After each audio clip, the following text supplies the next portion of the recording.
Spencer Liff and I are celebrating our 5-year friendiversary, and he's here in studio to celebrate. Welcome to Popcorn Talk, featuring movie discussion, news, and interviews. Popcorn Talk. We talk movies. Oh, welcome on into To The Point with Kristyn Burtt. I am so excited. I'm laughing already because Spencer was like, yeah, hi. Yeah, I'm here. Nope, that's a promo. No, that's a promo. Intros. I just want you to know you're not the only one that has done that. But guys, yes, Spencer Liff right over here to Love my this theme left. song. I know. I'm so glad you're here. And it really is our friendiversary, which was this was totally not a planned thing, actually, our friendiversary. It just organically happened. Thanks to time. 5 years ago, I wandered into that studio. I had no idea what I was doing or what I was up for. I think it was right after the finale. The finale that year. Which would have been season, what was 9. that? It was season 9. And this was the thing. No one told you about the time that we were watching it, and then we were going to then tape. And you thought that you were going to like tape and then run over to the finale party. Yes. And you basically missed a lot of it. And yeah, I remember you that. came back with champagne and you went out to get food, and we were like, oh my gosh, he's never coming back. He's so upset that the timing was off. We don't even know who organized it at the time. So They did, yeah. You told me to come way early, and so I was starving. I think I'd come from the taping of the finale, came over to do the show, and then was gonna go back to the wrap party. So I was starving. I went and got In-N-Out Burger, and on the way back, I bought champagne, and we got drunk. on the air. So go back and watch the finale of season 12 from AfterBuzz. But that was really a good memory because we thought that you were just going to totally like peace out. And we were Never. all like, he's totally going to leave. But when you came back, we were all like, oh my gosh. And we had a great show. Maybe it was the champagne. Imagine if I did. It's just like... I know, but we felt so bad because someone else had, I don't even know, someone outside the show had organized the interview, and they were just like, Spencer's showing up. We were like, oh, okay. And we felt awful. And then you were such a good guy. 5 years later, here we are. Here we and you are. have a new show. I know. This is exciting, too. And dance has exploded in the 5 years since I started with It keeps AfterBuzz. going, thankfully. Oh my gosh. Thankfully, and like it's on a huge incline. I feel like on the Sunday we're talking about the golden age of TV, but I also feel like this is a new golden age of dance, and I'm very lucky to be in a time where I can walk into any door or any room or any movie studio or TV studio, and they are so interested in dance content. You know, it's not like it's not pulling anybody's teeth to say, I want to do a dance version of this, and they love it. Yeah, but where even maybe 5 years ago they'd be like, well, can we make it into an action movie? Yeah, well, I mean, our shows have sustained season 14 of So You Think You Can Dance, and my 9th year on that show, which has kind of flown by, and it's insane that it's been that long. Yeah, it's kind of unbelievable. And I, on my Dance Network interview last night with Nigel, I asked him, I said, what is season 15 looking like? Is it happening? And he said Fox has started some preliminary talks, so that's positive. I mean, I hope it happens. I feel like every year and like if the show is there, I have to come back and do it. The last 2 seasons, after the 7 or 8 years it had been, I had other opportunities, and so I minimized how much I did on the show. I had a movie I went and shot. Last year I was rehearsing falsettos, so I could only do, I think I did 1 or 2 episodes the past 2, and this year I was able to at least be back and do a little bit more of it. But time managing, scheduling, working on other shows and things, because there is so much dance that's wanted now. I've been back and forth between these Netflix shows and trying to fit in So You Think You Can Dance and have a summer of fun. I mean, I know. I've seen your Instagram account. You've had some fun. Yes. You have to have fun, or there's no point. Absolutely. And here's the interesting thing, and I have to ask this because this was kind of a hot topic last night, and I know you and I had this conversation. You had Lex and Taylor, by the way. I did. And we talked about, you didn't know about the romance, and I'm like, well, it's been out there for a long time. Yeah. Then they made this whole package, and then they did a Me and Michael's number, and they're like, they're dating. And I was like, but we went through this with Spencer's number. They were dating like before I got them. But before auditions happened, Yeah. they've been dating for about a year, I'm going to say, an estimate. But didn't the dating revelation happen during your birdcage thing? Yeah, I thought that they came out with it. I mean, That's maybe what I they just thought, tried too. to like get a little more juice out of it. I don't know. I guess. Certainly. And Nigel was like, I had no idea. And I'm like, Nigel, this has all been going on. I And think Mary I had said no it clue. in my package. That's 'Cause what I thought. I mean, I found it in the room, and certainly didn't know going in that they were together. And it was actually like, they were sort of awkward because they were together. It was like a different sort of vibe for them, and they were a little, nervous. It was their first time dancing together on the show. So I I don't know. I was surprised by that. But again, yeah, last night I was like, wait, we talked about this already. I was so baffled. I was having these same like interviews over and over down the press line last night, and I'm like, but Spencer's package, it was in there. So I don't know what happened, but I just was like, just refresh me, Spencer. You were with me right on that, and you and I had talked about it because I was like, I had known just from a long time ago, but I hear. Well, they got a lovely duet last night by the one and only Mia who came back to the show. Yeah, it was a nice return. And your birdcage one, they had a great piece too, and Nigel adored that. I got in the birdcage after, I know. Well, that birdcage, if anybody wants to take a picture of it, is on the corner of La Brea and First Ave. There is that crazy, weird, antique, like, junkie store. Yep. And I'd had the idea for that birdcage for a while. It came from a painting that I'd saw on a trip in Copenhagen. And I just, I pitched it to producers, and they were laughing. They're like, well, we got to find a giant bird cage. And I was walking down the street, like, where am I going to find a giant golden bird cage? And there was one right in front of me. So I marched in, and I asked the guy if we could rent it, and he gave me a price, and I sent it over, and they got it for me, and we put the number on the show that week. It was a really cool bird cage. It was very cool. I was told it works all the time. They were like, the bird cage gets booked more than anyone in Hollywood. That's kind of amazing to hear. I really love that. So maybe we'll spot it in other videos and things. We'll keep our eyes open for that. Well, we're here, of course, though, to talk about you, by the way. You're like... Hello, hi. Hi. I know, he comes in, he's like, what are we talking about? I'm like, you. I'm like, you. That I can manage to talk about that. But I think a lot of people like don't realize like how young you were working. You were literally a Broadway baby. I was a baby. I went on tour for the first time, a national tour, when I was 6 and 7 years old. My first audition ever was for Tommy Tune on stage at the Palace Theater in New York. My mother flew me there with her on a vacation, basically, to New York, and the fun thing I got to do was audition for a Broadway show.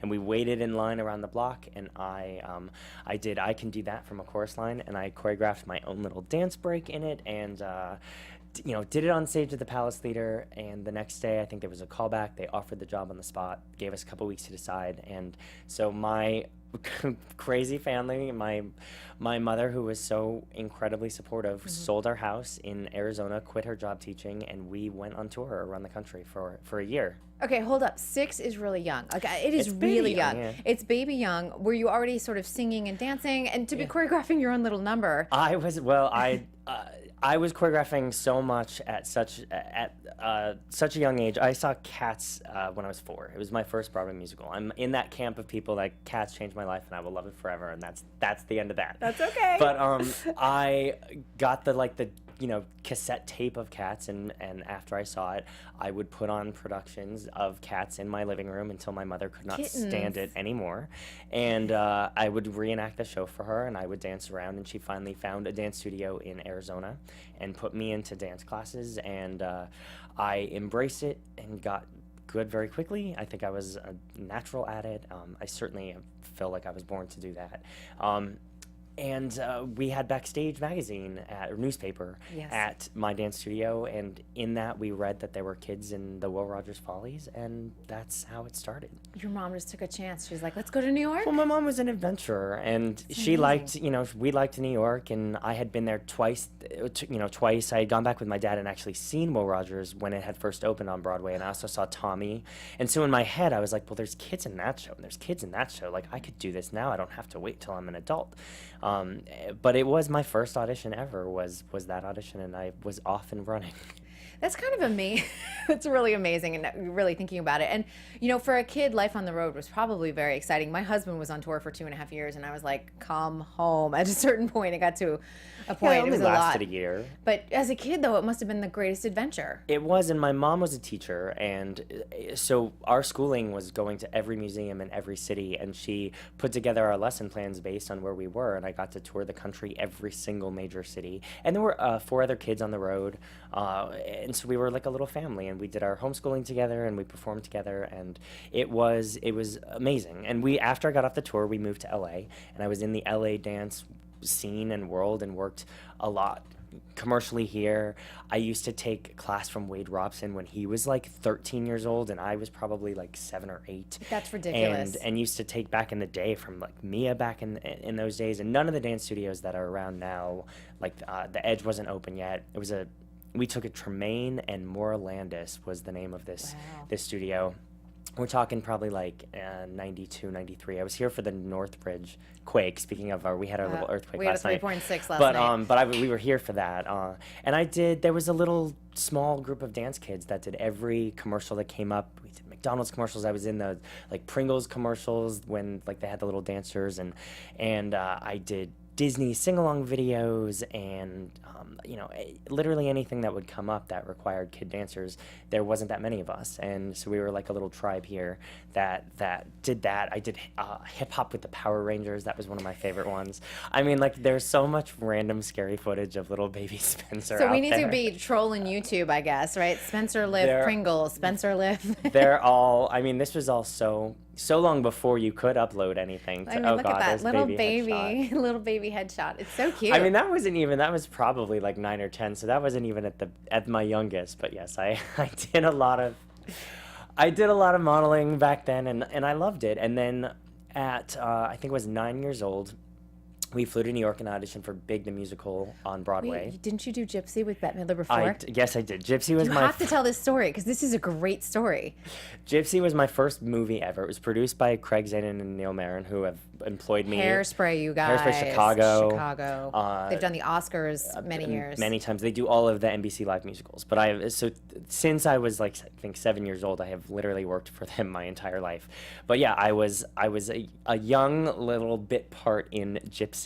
I was Clarence and his classical clarinetist at the very beginning, and it was just on recently, and I watched it, and I looked back, and in one shot, there was Elizabeth Moss Emmy winner, playing Baby Louise, and Lacey Chabert playing Baby June, and Spencer Liff playing Clarence and his classical clarinet, and Bette Midler, who terrified me to no end back then because she was a big grand dame diva of the set.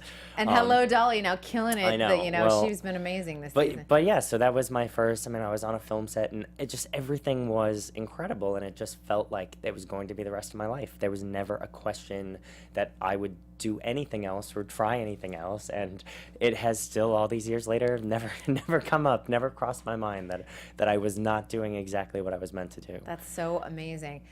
Talk about the experience with Big, because Big was an original musical, obviously based off of the movie, but that's always like a big venture when they're mounting a new musical. Do you remember all of that?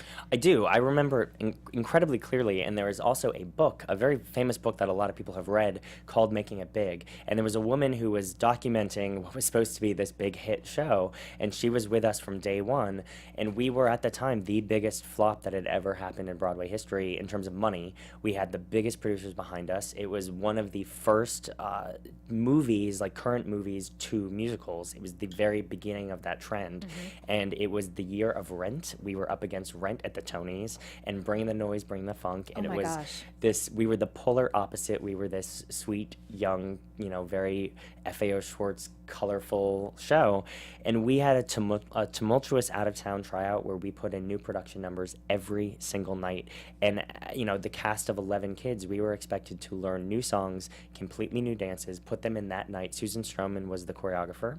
This was her first big Broadway show too, wasn't it? Crazy for You. Crazy for You, of course, that's I think right. had won the Tony for Crazy for You. Yes, the year before or something. But she was still early in her career, and certainly the biggest choreographer at the time, and you did not mess up. Like, you did not miss a step. You had to be perfect every single night, and you would only do that number for 1 or 2 nights, and you would already be on to learning the next one, new lines, new lyrics, new everything. Do you remember the pressure of that?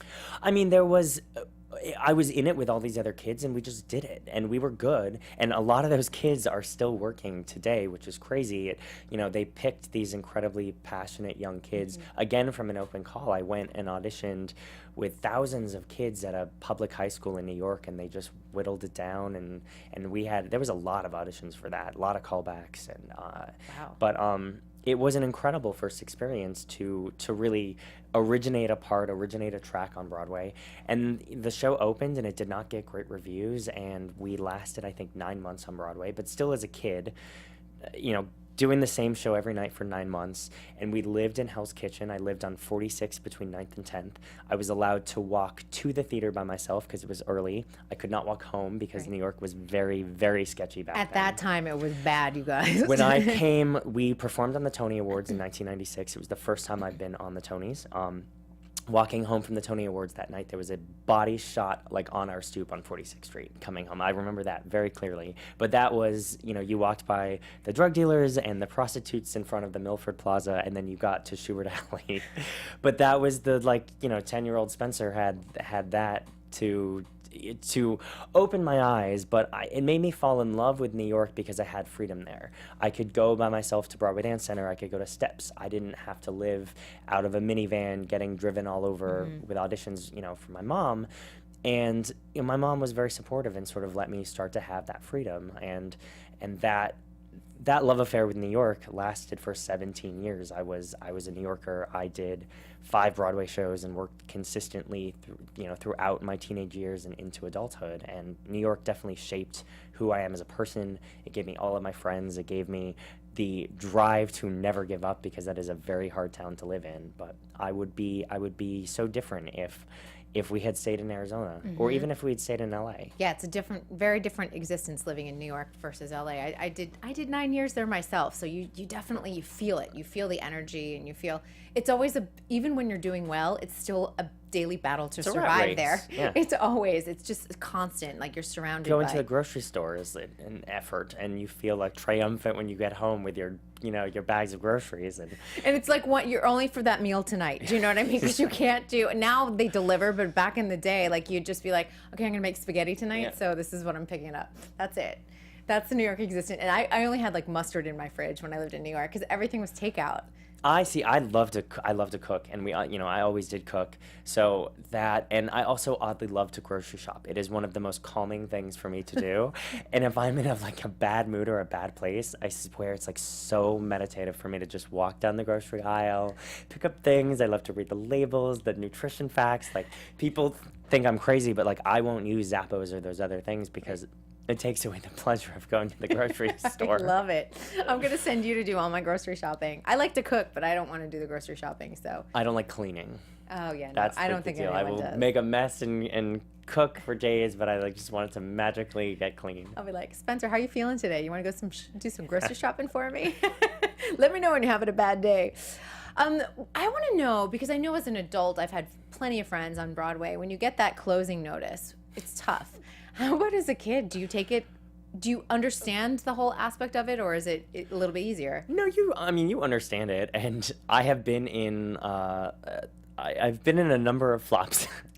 So you know what's coming. You walk into your theater that night, and there's a notice on the board, and it says the producers would like to have a meeting on stage at half hour, and you go, oh, I'm about to be unemployed, okay? And you take a deep breath, and usually it's a 2 weeks notice. I remember I was doing a show called Crybaby, which was the first show I was associate choreographer of. I had been with it for about 3 years, readings and workshops and out of town, and we did it. It was a huge, amazing dance show. It was killing my body, but it was one of my favorite things I ever did, and we were not selling well. It was the producers of Hairspray. It was their follow-up, and it just didn't hit for some reason. And we walked into the theater, we got our notice, and they gave us a week. And I remember that just knocked the wind out of me because it was a Tuesday. It was the Tuesday after the Tony Awards. We didn't win any of our Tonys, and we knew. I was slowly walking up to the theater that night, and I knew that notice was going to be on the board, but I thought we'd have a little bit of time. And they just said, your last performance is on Sunday, and I was shattered. And then it becomes so precious, every moment, every step that you have left on stage. You don't have that long to prepare. 9 to 5 was different. We had 3 months notice, so it was a long lead up. That's process. a long goodbye. It was. I don't know why some do, some don't. Sometimes they close right after the holiday season too. They get that last. Yeah, they often bang. did. I did the Wedding Singer. That was the same. They announced in I think September or October that we would close January 1st or something. Right. So New Year, unemployed. Here we go. But time to audition for another show. But as a kid, I remember actually big was I was leaving to go do a national tour of Oliver, and so I would have had to quit the big if we hadn't closed. So I remember secretly I was totally fine that I was closing because I didn't want to leave all my friends and all the show. Right. But it was selfishly I was all right, well, it's not going to be there anyway. No, so I'm going to go be on the tour of Oliver. That's amazing. You also did Daniel Radcliffe's Equus, didn't you? That was a really big splash in New York. I remember that being a thing because this was one of his big roles outside of Harry Potter.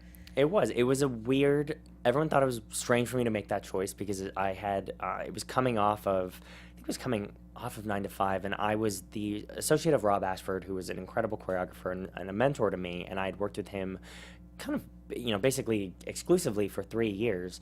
And he had a production of Brigadoon coming up that we had done workshops of, and I, it was a big, huge dance show, and I had just won for Crybaby. I had just won the Astaire Award, which is, it's a big accolade at that age. Fred Astaire Award, just throwing that out there. So it is now called the Cheetah Rivera Award. It's is that the same ones thing. that they just had? It just switched over. I don't know why they changed the name, but Modernize it. I don't know, but I had an Astaire Award. It was Best Male Dance Performance on Broadway, which I got for Crybaby, and then all of a sudden this play came along that I was like, I want to be around play actors. I want to work with a director of plays. I wanted to work with Dan, and Richard Griffiths was in it. And, it just seemed like it was going to be such a new learning experience for me.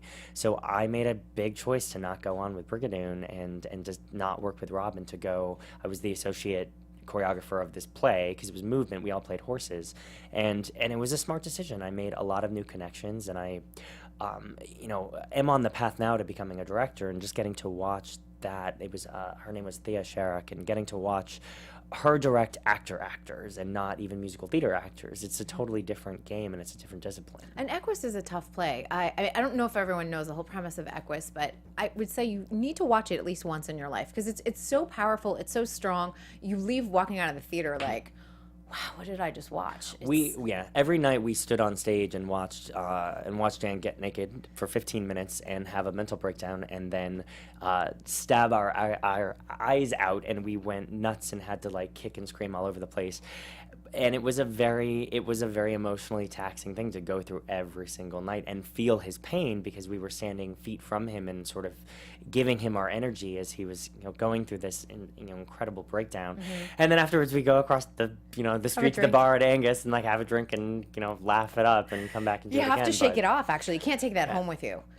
I would start to zone out after a while on stage, and I would do like lists in my head just to not go down that path. You have to compartmentalize something like that. I don't think people realize, and I guess I think a lot of people probably think of someone like Heath Ledger, like he kind of took the Joker home with him, and that's kind of what happens if you like let yourself get too into it. You have to be careful. Well, yeah, and then there's other, you take a little bit of any role home with you. Like when we were, sometimes physically too, when I was in Crybaby, we had to be covered in tattoos. So we had fake tattoos on us. And it was very interesting to even like walk out of the theater and get on the subway covered in these like vintage 1950s tattoos, which looked real. And I would notice the difference in how I got treated on days when I left them on and days when I took them off. But I felt like a badass when I had my tattoos on. And I was like, nobody's going to mess with me right now. And I had this like 50s bad boy feel just because I played it for 2.5 hours a day of my life. But that's kind of amazing. It's like a psychological experiment. It was, and we would, like I said, you would get different looks from people serving you or standing on the train next to you, and I was covered like in snakes and parts and daggers and like all sorts of cool stuff. But and then the local people at the shops from my neighborhood would be so confused because I'd come in some days covered in tattoos, and then other days with on the days off we would wash them off. And you're like, they wash off. I'm such a badass. Like such they a wash poser. Off.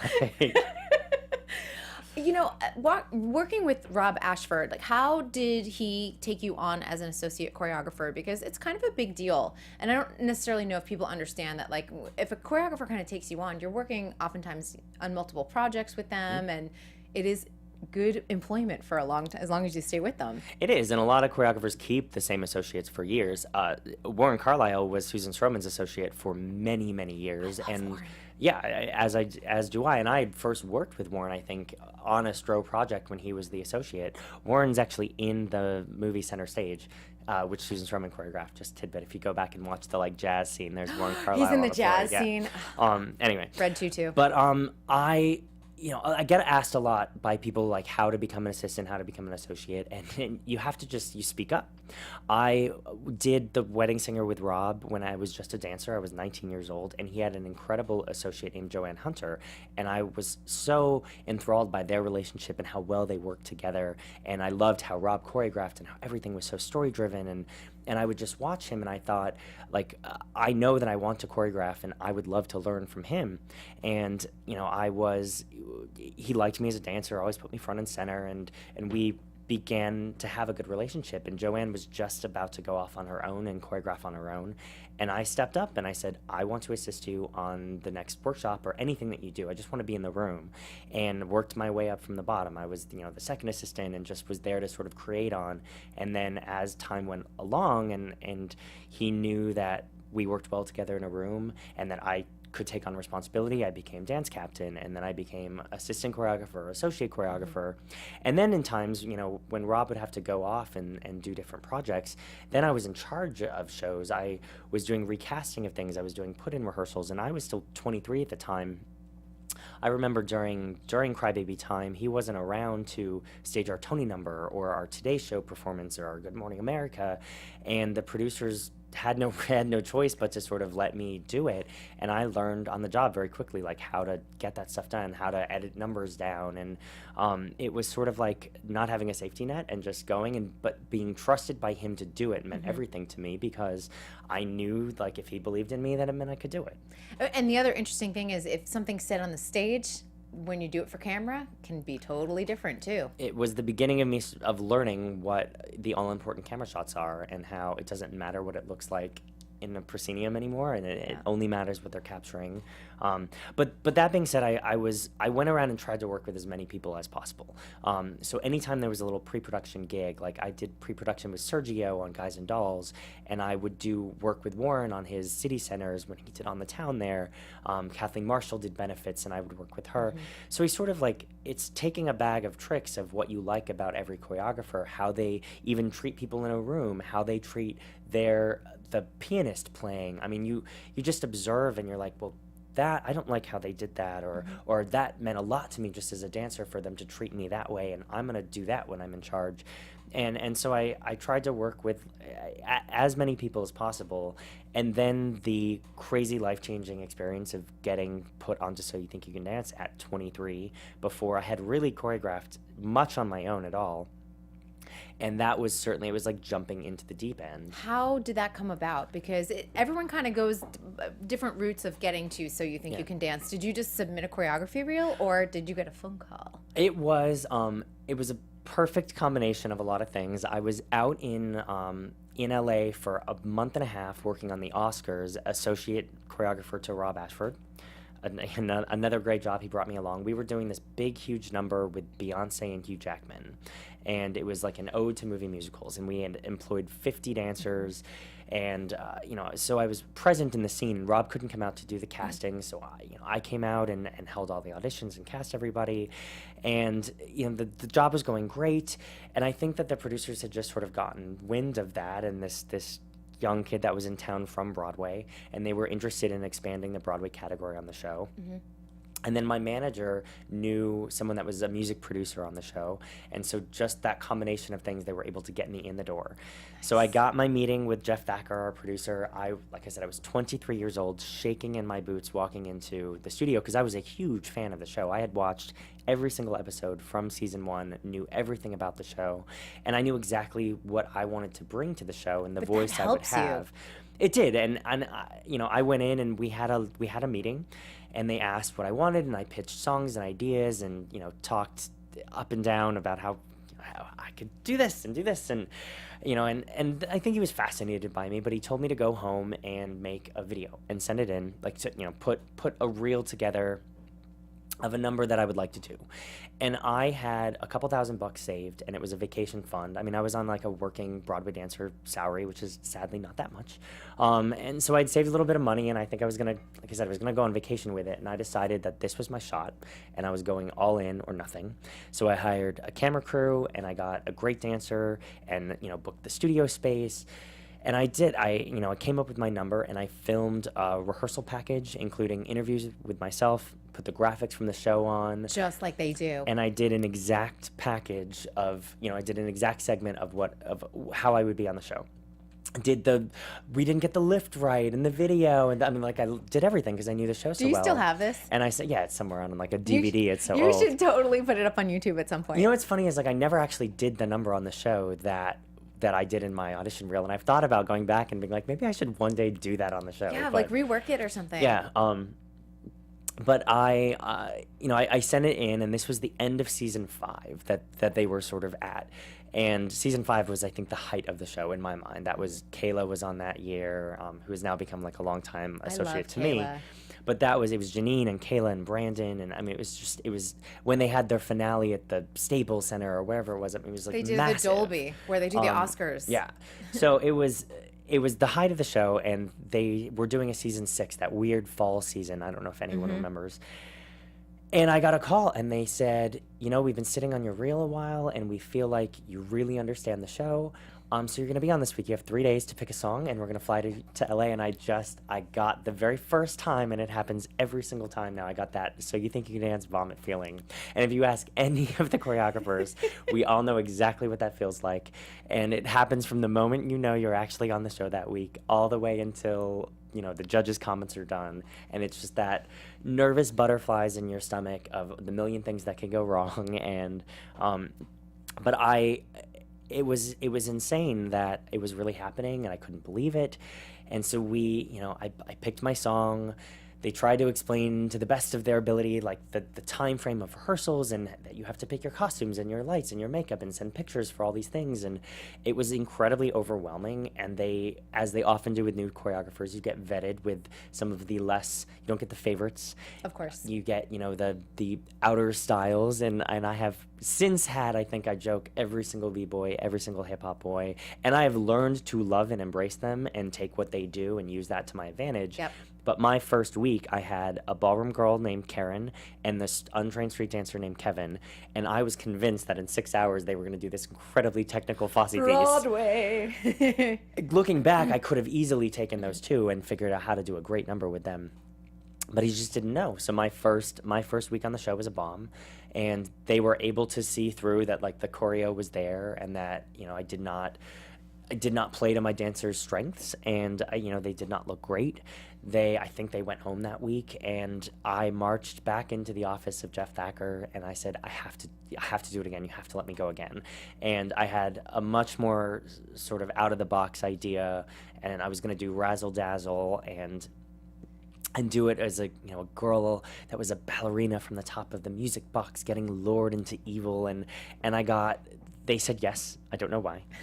I started rehearsal the next day. They cleared the song for me that night, and I got Eleanor and Ryan. Ooh, nice. And it just clicked. That week clicked, and I had my first hit of a number, and that set me sailing off. And I had been on every single season since You're like, then. phew. But do you think this is interesting, because we've seen choreographers kind of be one-hit wonders, or show up and then never appear again.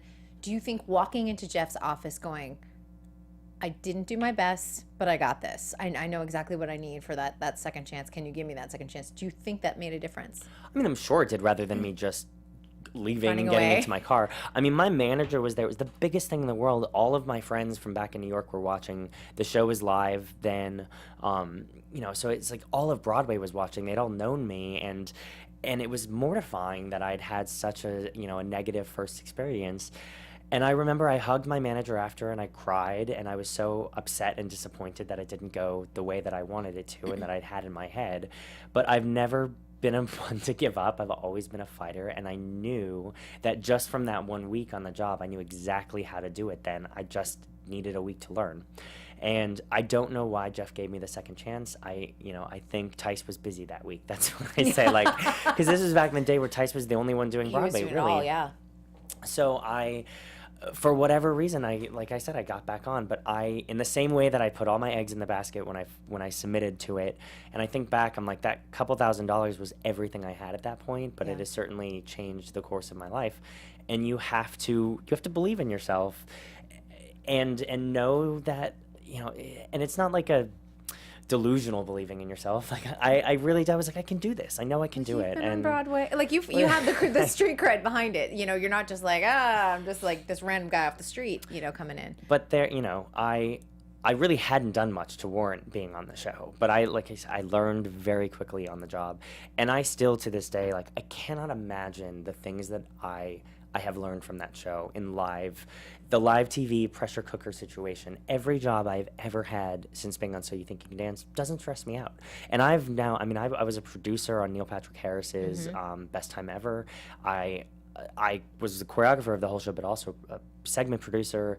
I was insanely stressful to create an hour of live, dangerous content for him to do every week. And everyone was running around so stressed, and I was like calm about everything. And it was because I'd come up against every situation over all the years of So You Think. Getting the calls the night before, you can't have your prop anymore. Your song didn't clear. We have to switch your dancers. You can't have your prop. We've got too many props this week. We're pulling all the props. And you're like, but that's my whole concept. They're like, you'll figure it out. And they know that we will. And they put us up against these challenges, and it's all about rising to the occasion, proving to yourself you can do it. And like I said, it just has carried me over. I work on sitcoms all the time now, little like random dance scenes if there's a wedding or a quinceañera or You were a just bar on One Day at a dance Time. I know that. Yes, I do One Day at a Time. I'm doing this new show called Alexa and Katie. But you walk onto set and get handed pages, and they straight up say, okay, so we want like a minute-long tango number. These are our actors. They've never danced before. Like 15 minutes of rehearsal. Go ahead. And you just do it. And like there's no situation that stresses you out, because I'm like, all right, we're gonna make this the best we can in these 15 minutes. And I learned from So You Think that every second you spend thinking that it's unfair, or thinking I can't do this, or thinking like, well, this didn't happen to me in the other room. She didn't take her props away from her, and like, Or they got the best dancers. And... But you just, any second that you spend wondering why this is your scenario is just one less second you have to make it the best that it can be. And that, strangely, that mentality has been able to carry me through just so many stressful job situations. And so every year I go back to So You Think because I'm grateful. It was like this, it was absolutely you couldn't put a price tag on what it taught me. There is no college. There's nowhere in the world that could teach you. And we had to learn bravely in front of audiences. And as social media grew, the ability for fans to let you know what they thought of your pieces and to, tweet at you directly. It's changed a lot. And doesn't matter. I learned from that you will never please everybody, because I get hate tweets no matter what. People are feel the need to share their opinions with you very personally with that at Spencer Liff, and make sure you see it. I just tweeted this today. I said, I'm so tired of people like tweeting at like all-stars and contestants. I'm like, why are you sending the negativity to them? Like, just tweet it out there if you need to, but you don't need to tag them. Yeah. It's like, I got no time. It's there. And then they tag me on it, and I'm like, well, you know I'm not going to respond to you. Like, why do you need to share it with me? Because I like dance? It is upsetting sometimes, but people have their favorites, and there's part of me that's like glad that people are engaged in it. But it's the same as reviews. If you're gonna take the good, and when people want to tweet and say that was their favorite number of the night or their favorite number ever, or you're brilliant, and that it all feels great. And then you also have to read those things that say like, you have no business being on the show. Why are I've been told I'm the worst choreographer in the world. The 13-year-old girl told me she hoped I died. Like, well, you nice. Really get everything.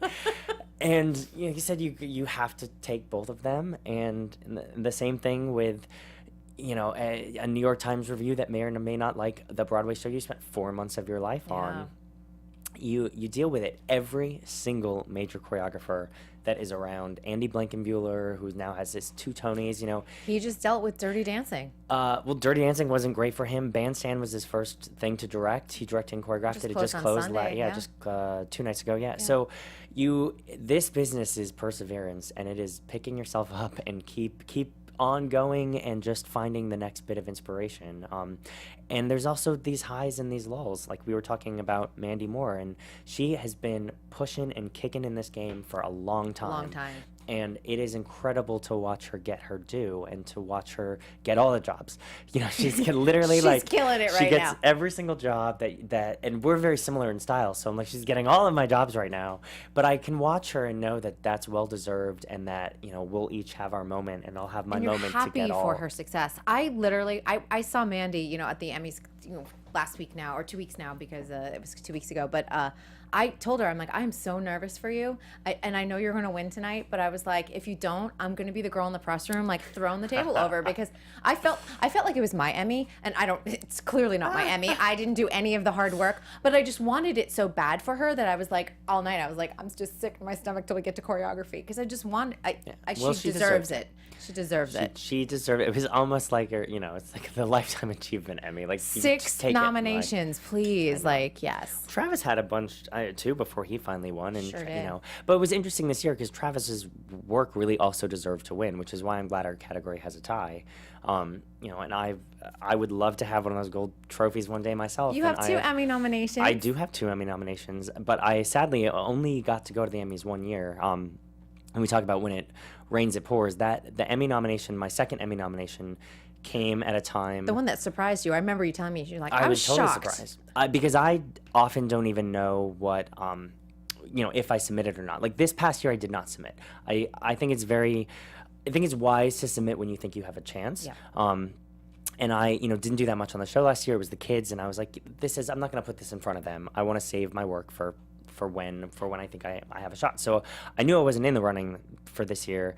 I think that our agents do the paperwork and all the submitting, and they ask what numbers you want to say, and I was like, that one, and then you forget about it. And when your phone goes nuts and it's 6 a.m. or whatever it is, and you think something must be wrong because your phone won't stop beeping, and you wake up to that. It's incredible. But at that time, I had Spring Awakening, which I was choreographing on Broadway. Yep. That was, and I had, the week of the Emmys, I was in New York. It was the first live episode of Neil Patrick Harris's TV show. It was the first preview of Spring Awakening. It was the closing night of Hedwig, and which I had to restage a finale number for. Who closed on that? Was it Tay Diggs closed Diggs it. closed But it. our closing night, we had every single Hedwig come back, and they all did the final Tay, number Darren, together. Chris, Neil. Michael C. Hall. I'm trying to think. We were missing one. I don't think Andrew could come, maybe. But anyway, so it was just, it was like this insane week of these momentous events in my life, of openings and closings and Emmys, and there was no actual physical way for me to get to Los Angeles to even be at the Emmys, even if I had turned around as soon as the category was done and gone back to New York. So, you're like, I can't even enjoy the fruits of that labor. I know. But it will, hopefully will happen again, and I will enjoy it all the more getting to sit in that audience. How did your relationship with Neil Patrick Harris start? I saw Hedwig. I won the lottery. My husband and I both, he was my boyfriend at the time, but we were both won the lottery, and we're like, we're going to see this. And I was like posing next to Spencer's name on the billboard. I was so excited because this was like the show that season. It was the hot ticket of that moment. It was insane. My relationship with Neil came about, he was a fan of So You Think You Can Dance, and we were at an opening night party in Broadway. I think it was opening night of Promises. And Kristen Chenoweth and Sean Hayes. Yes, yeah. Produced by Craig and Neil. There you go. But it was also, I think it was choreographed by Rob Ashford, and it was the first show that I had not done with him in a while because I had gone off to do my own. But Neil sort of bounded across the room, and he was like, I'm a huge fan of So You Think You Can Dance, and I love your work. And he goes, I have a big dance number that's coming up on the premiere of How I Met Your Mother. Will you please choreograph it? And I'm like, yeah, of course. Like, nah. So not available. we started work, and we worked for 2 weeks. He wanted to rehearse this number with him and Kobe Smulders, and it was I forget, this was a whole lot of years ago, but it was a big hit. The number was great. And then I became the choreographer of How I Met Your Mother, and every time there was a dance number to be had on the show, I did it. And it was several years of working with Neil, and then he began to take me on to his award shows, and I choreographed him in the Emmys and worked with him for his Tony Awards, and all of those little extra gigs. And it was really in the prime of his song and dance career. He was doing everything and anything, and he just started insisting that I be his choreographer for everything. That's amazing. And when Hedwig came around, it was the same. He told the director that he had a choreographer in mind. Thankfully, I knew that director. He had worked with me on Smash. It was Michael Mayer. It's very hard to get your first Broadway show. And I still was very young. And so to have Neil basically say, I am doing the show, and that's going to be my choreographer, and the producers were not going to object, and so I got my first show. But then, crazy enough, I had to re-choreograph that show 7 times for the all the new Hedwigs. The new Hedwigs. We had a new Hedwig every 3 months, and I really went back and redid a lot of that show for each one of them. And then the tour went out. I did the same Lena thing. did the role. So that show certainly changed my life, but it was also one of the first things I ever had to relook at. And, when John Cameron Mitchell, the writer of the show, went in, he told me, off the bat, he said, I want everything new. He goes, I don't want to do a single thing. I think we should just refresh everything. So I was like, well, I did my version of the show, and I did it again and again and again. And then really for him, went back to square one and couldn't do anything that was the same. So it was an interesting process. It's crazy. To rework something that when you get something to a opening night on Broadway, you're kind of done with it. You think this is my version. It may not be perfect, but this is what I'm going to do with the show. And then 3 months later, you're like, never mind, I'm going to redo it. You're like, all over again. I remember when you got that. Actually, I think you were on our show on AfterBuzz, and you're like, I have something to announce. I told you, but I couldn't. And you're like, I can't tell you. So I think I sent you a DM, and I'm like, please tell me you're doing Hedwig. Yeah, that's right. It was, and then you were like, don't you dare tell anyone. I'm like, I won't. Yes, it was right. And I remember when it first got announced, it was on Broadway Sirius XM radio, and I was driving in my car. I was driving back from Magic Mountain. I was doing a shoot there of a pilot. So it was like long, exhausting day, working on this pilot. I'm in my car, and the announcement came on, and they were like, just announced the choreographer of Hedwig is going to be Spencer Liff from So You Think You Can Dance. And I screamed, almost drove my car off the road because, it's like the dream of finally having your first Broadway show. They're hard to get. There's not that many, there's a million TV shows and a million movies that come out that have dance in them. There's probably 10 Broadway shows a year that have dance, and there's just not that many spots available for choreographers. Right, and you're all fighting for those jobs and things like that. And everyone's older than me and has done lots more, and I'm in that new fresh crop of choreographers that's still proving myself. But a lot of that is now picking projects that I'm passionate about and doing the long haul with them. My next, my Broadway show that's coming up. Head Over Heels? Head Over Heels, with Michael Mayer. March 1st, is it open? Is that 2018 or is that? We are going, I don't know how much I'm allowed to say. We're doing an out-of-town tryout in the spring. Okay. But the show, it should be announced shortly. Gwyneth Paltrow is our producer. It is using the music of the Go-Go's, that 1980s incredible. But this is the whole twist on there. It has nothing to do with their story.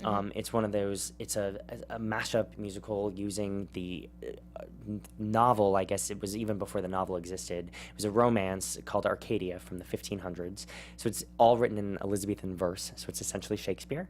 And so it's taking Shakespeare text and putting it with this punk rock music. And the entire team that did Hedwig, everybody, costumes and sets and lighting, and Michael Mayer, the director, and myself.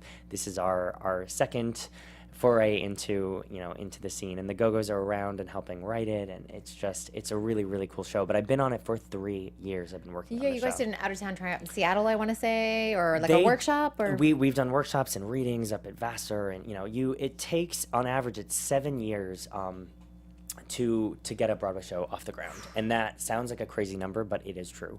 And because even before I came on, this was kicking around for years. And they did an actual full production, which Sonia actually choreographed up at Oregon Shake. That's what I was thinking. About 4 years ago. And the show didn't work, and they cleaned house as often does. Like Frozen just opened. Frozen went through 3 complete teams of directors and choreographers before they landed where they are now. And they're in Denver right now. So I just went to opening this week in Denver, but yeah, so they did this show up at Oregon Shake that Sonia was choreographing, and they let go of the director and then had to let go of the entire team, and it fell into the laps of Michael and myself now. That's incredible. What is it like working with the Go-Go's, like Belinda Carlisle? Come on. They're just all like she's bad. They're badass chicks, if I can say, and they've been through a lot. Their story, I don't know if anyone's ever seen. There's a couple documentaries floating around about them. Their story is unbelievable because they were the first women to write, play their own instruments as an groundbreaking. And their songs, they have their couple big hits like Vacation and Our Lips Are Sealed and We Got the Beat.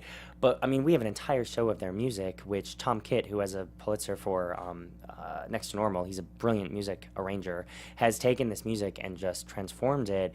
And there are so many incredible songs that are in their catalogs from over the years that you don't know about. And we use Belinda's music as well. So Heaven is a Place on Earth is in there. Yes. And Her solo career. Yes, I love indeed. it. We've bent the rules a little bit and used hers as well. But it's a huge dance show, and I'm so passionate about it, as you have to be to sit waiting for years and years and years for something to come to fruition. So I am, that's where I'm at now in my career as a choreographer. Is I'm having to actively just go out there and make those projects happen for myself, because still at this stage, like you don't get your door knocked on and get piles of Broadway shows handed to you. The competition is way too fierce. I know that you're saying like a lot of your career is moving towards director, which really is a natural path, I always think, for choreographers. And we're watching. Like, not everyone should do it. Give Not me the everybody, list. no. Give me the receipts, Spencer. Sorry. No, but because it's different skills. But no, it is. But I think that a lot of people, like, we've seen a natural progression for a lot of people. Like, if you even go old school, like Michael Bennett, Bob Fosse, that type of thing. We're seeing Andy, obviously, he did it this year with Bandstand, and you mentioned it before. So, do you have your eyes set on directing? I do. I have a whole wave next year. I'm starting to hit the regional theater circuit scene where I started as a choreographer. I will now going back to those theaters that I worked at, and now will be directing and choreographing. But I'm also writing and conceiving a lot now. So I have a Broadway show that I'm writing and conceiving. I have a movie that I am writing, and Please I have a tell TV me it's show. a dance movie. Yes, everything is dance based. But so I have, and that's a lot of the game as well.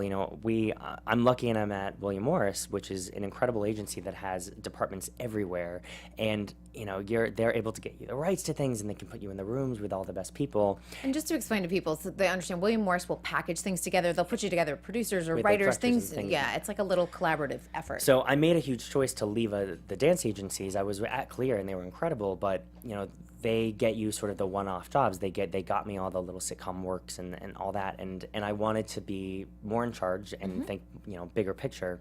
So just right now I have a reality show that I'm a producer on and will be in that will be happening. And like I said, I've got a Broadway show that I'm writing and a movie, and those are things that will take a couple years to happen, but they're passion projects that just anytime I have time off, I go back to them and advance them as much as I can. I love it. Is it a reality competition show, or is it? It is not. I will Okay. say it's. So I teach for this incredible organization called Broadway Dreams Foundation, Yes. and we go all across the country. We teach in 10 cities, and we are now international.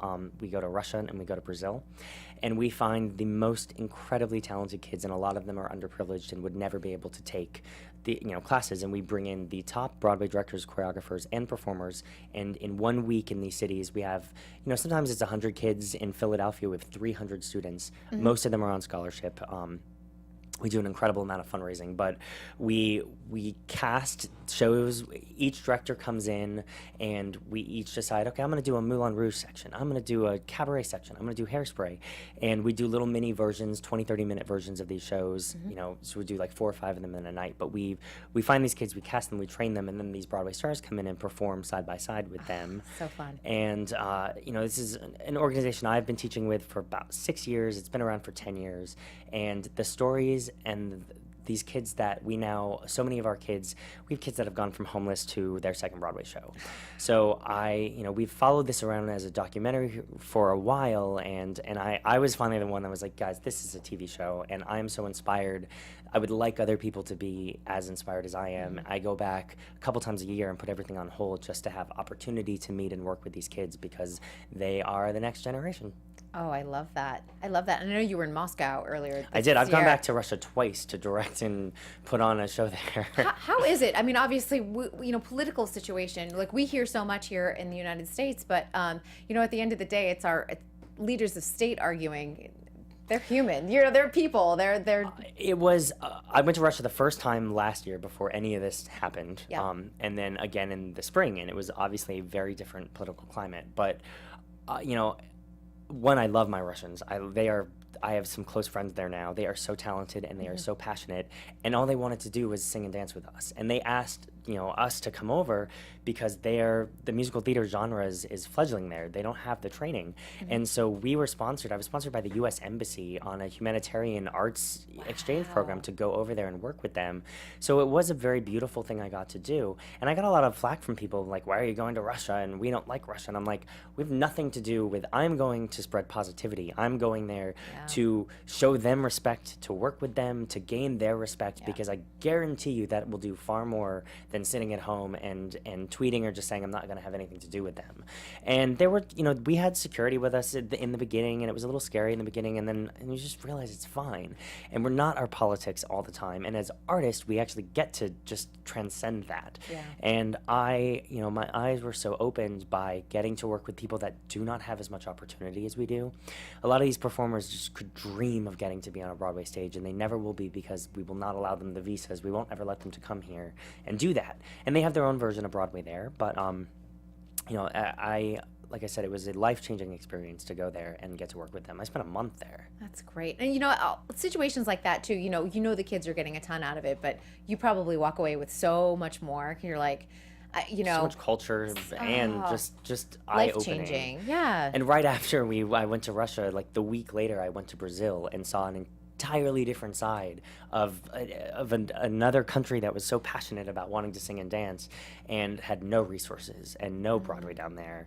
And the talent level wasn't the same as the Russians. The Russians are, those people are fierce. They're rooted in culture too. But the amount of heart that these Brazilians had and just wanting to perform, you realize how far-reaching the arts are and how it can, bond us. I get teary-eyed about it. That's okay. No, it's good though. I mean, see, I'm making everyone cry on my show. We talked about it beforehand, but I think it's so important because we are in a time where things are rough, and we're all looking and seeking help, and we're all looking and seeking it through things like art because it is life-changing.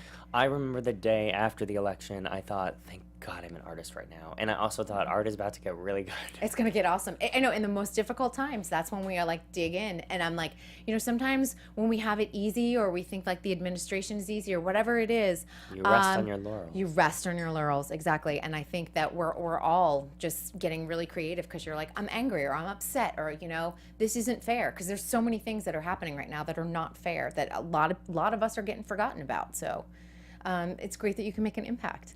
It's incredibly important to, I'm a commercial choreographer for the most part, and I don't get to do a lot of meaningful work. I don't have a company. It's not something that interests me. I love getting a script and I love telling stories, but, a lot of it is lighthearted. And so I feel like those moments where I get to really make an impact on either a kid's life, we get them into college, we get them in a show, that's when I feel like I'm doing some good for the world. Yeah, and you can do it like one person at a time too. I think we all think on this big macro level, but I think if you think on a micro level, like I'm working with this group of kids. Yeah. I know how I can impact them, when I'm here and on a daily basis, or, social media allows you to probably stay in touch with some of them and things like that. So yeah, they all become my little family, and I look out for them. All of your babies. I think that is incredible, and I think that it's a gift. It's a gift that you have, but it's a gift that you're sharing as well. All right, I'll let you breathe for a moment on that. I know you're like, why did you do that to me? I was joking. I'm like, I've been making everyone emotional today. It's okay. But though I think it shows like it's important to show different sides because we all, it's like you go on So You Think and you're like, here's a dance and blah blah blah, but there's so many different like layers to you as an artist, and I think that being able to share that on a personal level is we have incredible. Our genres on So You Think, and we're in our boxes, but it's like the amount of I choreograph everything in the real world. Like you've done Bollywood and ballroom and hip. I mean, you really have to do everything, but we have our place in our lanes on that show, as everybody does, and I feel like we've become characters on that show just as much as the dancers, and people have their favorite choreographers and their favorite work, and and I don't mind sticking in that box. I'm proud of what I do there.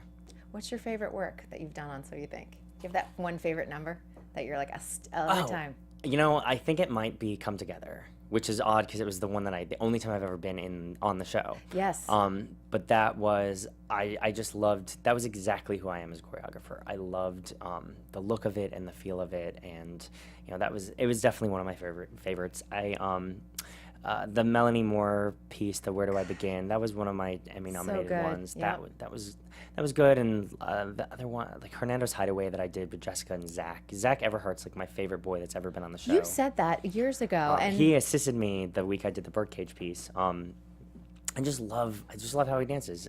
Sometimes those dancers really, really inspire you, and that's why I say I embrace now, no matter who I'm given. Like I had Kaylee and Cyrus this year, and Cyrus I'd had on the show before, and I couldn't wait to get Kaylee.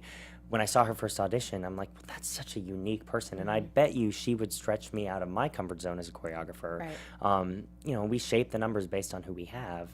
If I had done that bird number with anybody else in the show, it would not have been the same thing, and Right. I would have been challenged to make it as good as I could using other people's abilities besides the crazy kicks and turns we put in. But, I always just think about it as I am choreographing for them. It's their number. They need the votes. They need to show themselves off.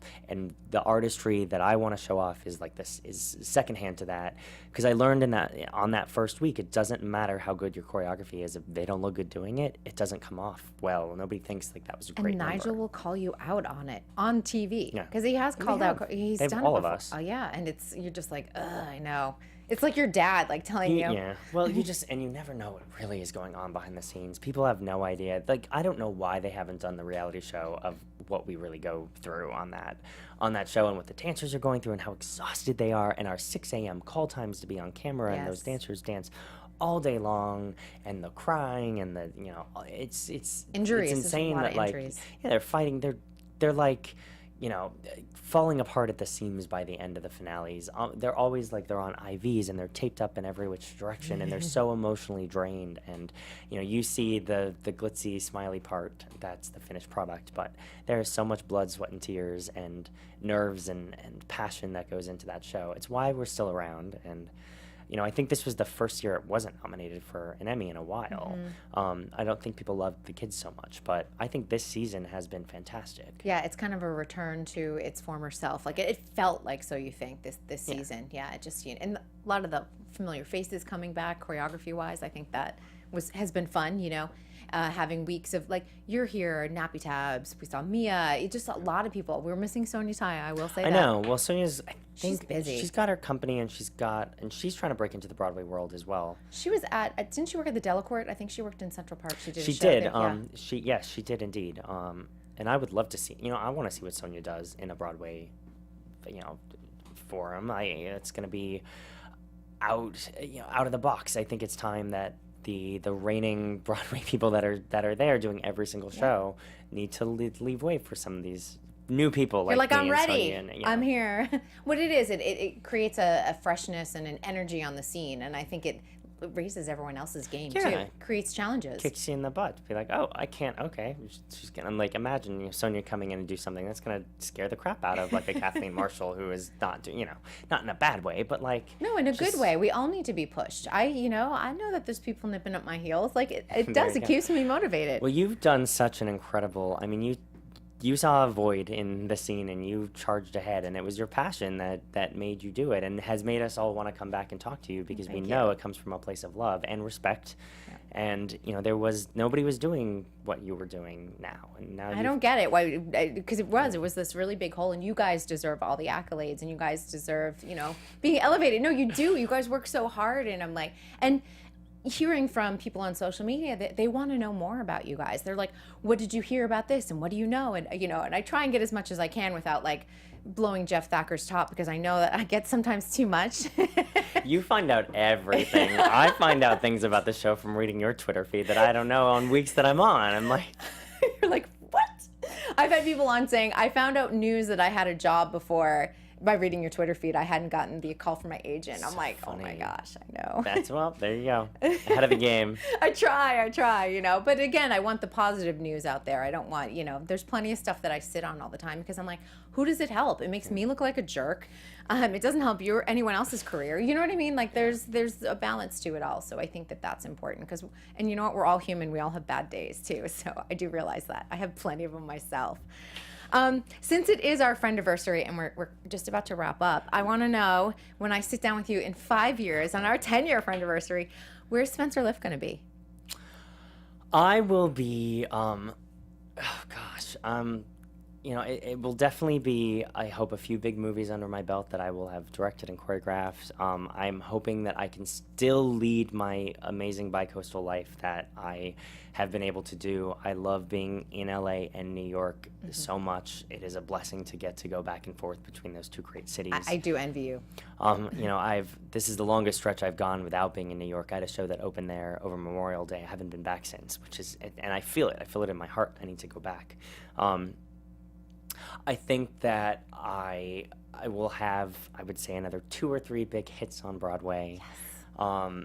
Hopefully there will be like 3 companies of Head Over Heels out, and I would like that some of these shows that I'm writing, you know, to happen. I would like to have producer credits on things.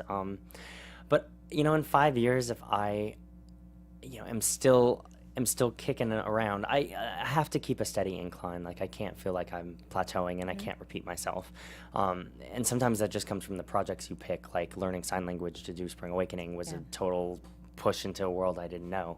So if I will remain happy as long as I feel like I'm growing every year as an artist and adding to my list of accomplishments and managing to still keep my friends and my social life, because I consider myself a pretty happy person, and I've always been able to find a balance between how important it is to like go to brunch with your friends or cook a nice dinner, or, you know, being able to go to Palm Springs for a night or two to relax. I have to do that stuff. I deserve it, as everybody does, and I get too attached sometimes. My happiness gets too related to my work. And it's interesting because I get, like, when I walk into So You Think You Can Dance rehearsal, I'm like skipping because I'm so happy to be there. Right. And then, like, on a week where I'm off or I'm doing something else, like, I feel a void, or if I'm just not working in a week at all. So I've been struggling with, like, how do I not directly relate my happiness to my work? And then at the same time, I'm like, well, at least I know my work makes me so freaking happy that when I'm not doing it, I feel like you know, like I don't have anything to live. It's a dream, though. It really is, because people are always like, what do you really want to do? I'm like, I am doing it. I'm living it. And so many people go to work every day and, you know, they sit in an office and they don't get that pleasure of doing that. So that is a gift. But I always say the most well-rounded artist is the one that also has a good work-life balance. You have to. You have to. And you have to go on, like, when I finished in Russia this year, I had 2 weeks before I had to be in New York to start a brand new musical. And I didn't want to come back to LA, and I was by myself, and I said, I'm just going to travel, and I'm going to go wherever the wind takes me. So I went to Copenhagen, I went to Stockholm, I went to Amsterdam, I went to Paris.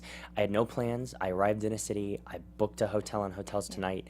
I stayed for 2 or 3 nights whenever I got bored. I looked at flights, and I literally picked, and I said, I want to go there, and I went. And not everybody gets to do that, but I tell you, I've never felt freer. I never felt more filled with art. I took pictures of everything, and that will feed me for a year or two of, you know, of artistic, you know, I don't know, it's like a recharge that I really needed to do. We got a birdcage piece out of it. You did, like, you never know where you're gonna find random And traveling inspiration. alone is a really wonderful thing. I've done it, and I love it. I can eat a nice dinner by myself. I can go. You feel so free when you just follow wherever you want to go. I just walked down the streets and went into museums, and you know, that I now want to be able to do that once a year. But there's something also about having no agenda and just literally, like, being spontaneous is so important, I think, for an artist.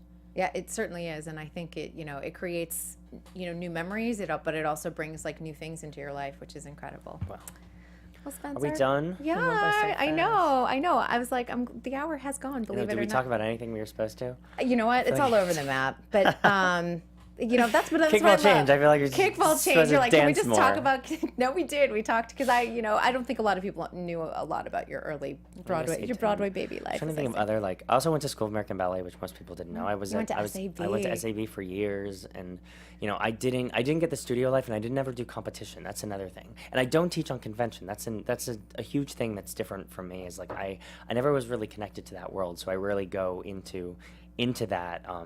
And that's, you know, I'm not in that clique like Travis and all of them. They all go and teach together every weekend, but it's never been something that's interested me. But you're going where it feeds your soul. I do teach my other things, but anyway, but I didn't have that normal dance upbringing of being in a studio and doing the competition, which has become even bigger. I mean, it's insane how huge that is. Dance moms. Well, and the shows. I mean, I Yeah. would credit Dancing with the Stars, and So You Think You Can Dance with that as well. Yeah.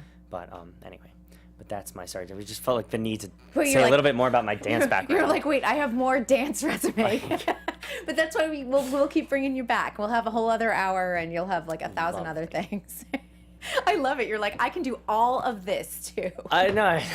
It's just like, think about like people who watch this. I'm like, who wants to listen to me talk? No, Like, everyone does. We adore you. You've always had like good stories and stuff, so I always appreciate that. Well, thank you. And happy friendiversary. You're so Happy far away, friendiversary. but I'll give you a hug 5 later. years. It's been a good 5 years. It's been a good 5 years. I certainly appreciate it. In 5 more years, we'll see you on E. On E, yes. We'll be on E. I'll have with a whole huge dance show. segment on E dance. I love it. We'll be doing like the Oh my God! It'll be each year Dancing with the Stars 42nd season, and yeah, it's season 20 of So You Think. All right, you guys. Well, thank you for joining us here on this episode of To the Point. Very interesting episode, Spencer. I certainly appreciate well, that. thank you for watching. If you stuck around, I appreciate it. He did. Tweet me. All right, we'll see you guys next week. I will be announcing the guest on Friday. Thanks so much. From producers Maria Menounos, Kevin Undergaro, Phil Svitek, and the entire Popcorn Talk Network, we would like to thank you for tuning in. For questions or comments, be sure to visit popcorntalk.com. I'm Sir Richard Wentworth, and this has been a presentation of the Popcorn Talk Network. The views expressed herein are those of the hosts only and do not necessarily reflect the views of the Popcorn Talk Network or its owners or principals.